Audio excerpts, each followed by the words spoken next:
Halo para pejuang UMR, bagaimana kabar kalian semua? Kurasa baik-baik saja kan? Ya, kali ini gue bakal bawain alur cerita dari film She's on Duty. Film ini menceritakan detektif yang menyamar menjadi murid SMA untuk berteman dengan anak dari bos kriminal. Namun ia sendiri kesulitan dalam masalah pelajaran dan pergaulan. Langsung saja kita menuju videonya. Di awal film, kalian akan melihat para wanita yang cukup banyak. Rupanya mereka akan dibawa ke Jepang untuk dijual ke Yakuza. Di balik itu, ada anggota polisi yang akan melakukan operasi tangkap tangan. Di sini seorang detektif wanita bernama Kim Sun Ah. Kita panggil saja Mawar agar mudah diingat. Ia mengorbankan dirinya menjadi salah satu yang akan dikirim ke Jepang agar bisa menangkap si kriminal. Ia menggunakan pakaian anak SMA. Saat Mawar melihat target, ia memberitahu temannya, yaitu detektif Kang. Tetapi tempat ia bersembunyi sudah diketahui musuh. Saat para gadis akan diberangkatkan ke Jepang, Mawar pun bertindak sendiri karena waktunya mepet. Ia menggunakan pistol dan baku hantam sendiri dan dikeroyok para mafia ini. Ternyata tanpa diketahui si Mawar, ada detektif lain yang sedang menyamar dan langsung menolong Mawar. Bala bantuan pun datang. Mawar marah-marah kepada detektif Kang karena keterlambatan timnya saat penggerbekan. Karena tidak terima, ia langsung menemui sang kapten. Ia adalah pamannya si Mawar. Saat itu pun si kapten sedang rapat untuk menangkap kriminal terbesar di Seoul. Ini adalah Cha Sun Hee, kita panggil saja si Ani. Si Ani adalah anak dari mafia yang menjadi target. Ia akan menjadi kunci utama penangkapan mafia tersebut. Saat Mawar ketemu dengan kaptennya, si kapten mendapatkan ide untuk tugas Mawar berikutnya. Mawar akan menyamar sebagai siswa di SMA. Saat masuk di hari pertama, Mawar membuat masalah karena teman sebangkunya si kacamata diejek karena terkena sebuah penyakit. Ia pun memanggil gengnya. Nama geng mereka adalah geng Kapak. Karena Mawar seorang detektif, ia menang dengan mudah. Saat makan siang pun Mawar ketemu Cha Sun Hee dan kita panggil Ani. Ia adalah target utama pada tugas ini. Ia anak pendiam dan sulit untuk didekati. Lalu tiba-tiba Kang Noyong datang. Kita panggil saja Dedi. Ia murid baru juga di sekolah ini. Singkat cerita, detektif Kang mengantar Mawar ke tempat tinggalnya selama bertugas. Rumah yang ia tempati sangat strategis, bisa mengintai rumah Ani dengan sangat akurat. Pada saat Mawar sedang membaca informasi tentang Ani, ternyata Dedi juga tinggal di samping rumah Mawar. Keesokan paginya, terdapat mafia nomor 1 di Seoul, namanya Bai Do-sang. Kita panggil saja Dobleh. Ia lolos dari persidangan karena bukti atas tuduhannya kurang kuat. Singkat cerita, Dobleh masuk ke Alfamart. Di sana ia sedang melakukan penyiksaan terhadap anak buah yang mengkhianatinya. Di lain cerita, saat sekolah, Ani diganggu oleh geng Kapak. Ia pun terpojok, tapi Dedi langsung datang dan menolong. Ani mengucapkan terima kasih kepada si Dedi. Tapi konyolnya, Mawar diam-diam menguping dan hampir ketahuan. Cerita pun berpindah saat jam olahraga.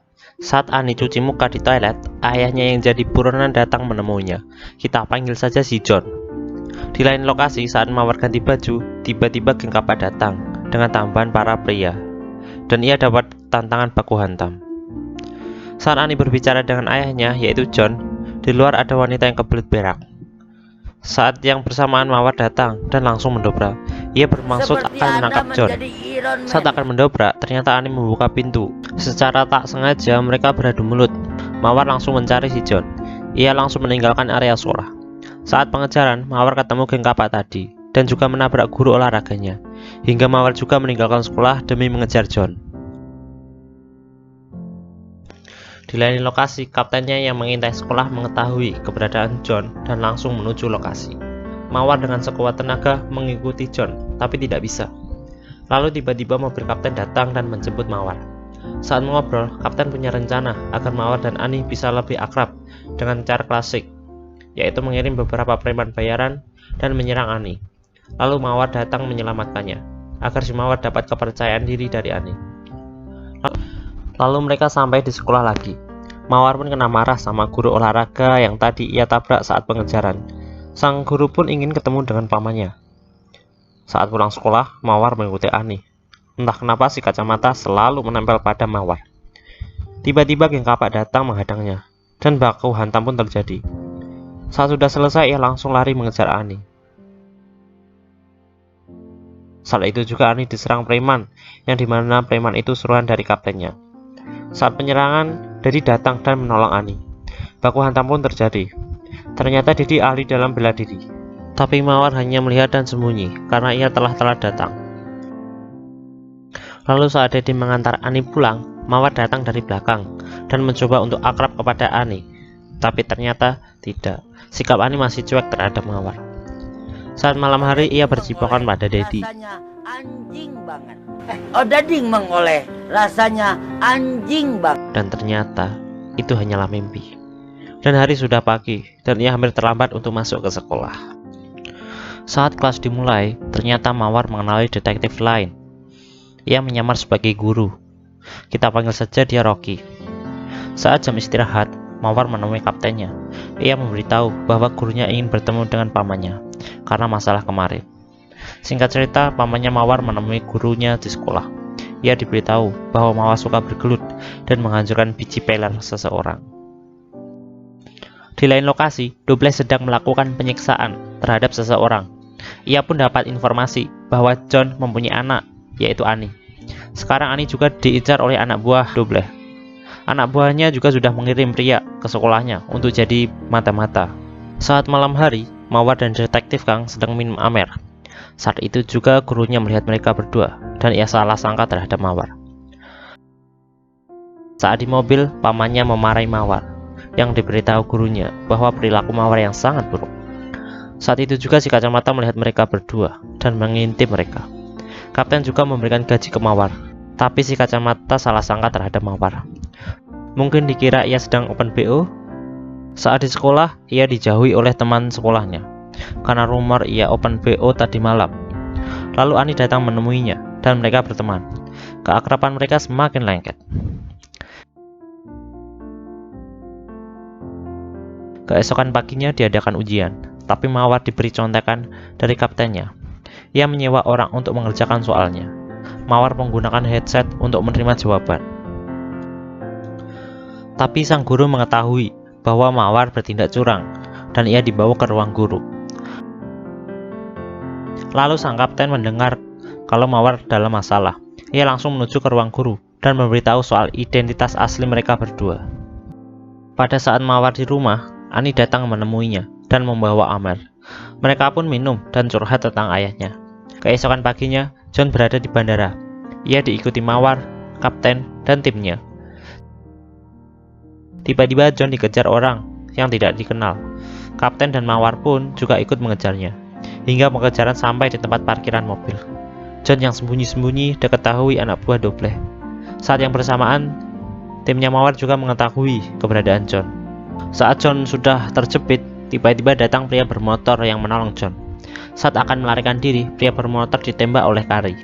Tapi pria bermotor bisa melarikan diri. Tapi saat Mawar akan balik, ia melihat jam tangan milik temannya yang rumahnya di sampingnya, atau si Dedi.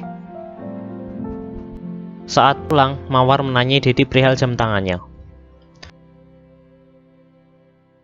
Keesokannya, Mawar meminta maaf pada Ani atas kebohongan karena sudah menyamar, dan ia memberitahu tujuan dan identitasnya. Begitu juga sang kapten. Saat malam hari, rumah Ani penuh dengan penjagaan. Lalu ada seseorang yang mencoba menyelinap masuk dan berhasil masuk ke ruangan. Dan di situ ada kapten yang sudah menunggunya, dan ia langsung terkena tusukan di perut. Sang kapten pun tidak sadar. Saat perjalanan, Ani duduk di belakang dengan Mawar. Yang jadi supir adalah detektif Kang. Tapi detektif Kang malah berkhianat. Ia sedang membutuhkan uang untuk pengobatan istrinya, dan mereka sudah dikepung oleh anak buah Doble. Dan Ani dijadikan alat agar John datang menemuinya. Singkat cerita, John pun datang, dan Doble langsung menantang John untuk berduel. Mereka menyelesaikan urusannya secara lelaki. Baku hantam pun dimulai.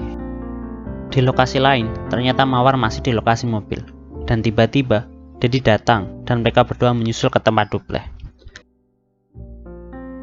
Kembali lagi saat Doble dan John baku hantam. Anak buah Doble menembakkan obat bius kepada John. Ia pun mulai kalah karena kesadarannya sudah mulai berkurang. Doble pun yang punya jiwa psikopat menusuknya. Mawar dan Dedi sampai di lokasi dan langsung memporak-porandakan anak buah Doble. Baku hantam pun dimulai. Mawar langsung mengejar Doble dan Dedi menahan anak buah di lokasi ayahnya Ani. Saat pengejaran, Mawar melompat ke kap mobil dan bisa menghentikan Doble. Saat Mawar sudah memborgol Doble, tiba-tiba Kari menodong pistol kepada Mawar. Ternyata, ia sudah mengkhianati kepolisian sejak lama. Ia juga mengatakan bahwa ialah yang sudah membunuh sang kapten, dan sekarang Mawar berduel dengan si pengkhianat. Dengan berdarah-darah, Mawar pun menang. Pasukan pun tiba di lokasi.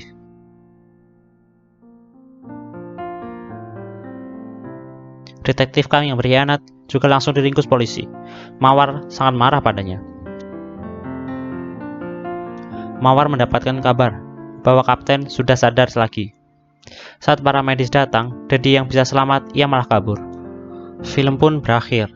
Mawar mendatangi sekolahnya dan mengucapkan perpisahan terhadap guru dan teman-temannya. Sekian dulu alur cerita film yang gua bawain. Kurang lebihnya gua mohon maaf. Subscribe kalau kalian masih mau dengerin gua ngomong. Jangan lupa like-nya. Dan thank you.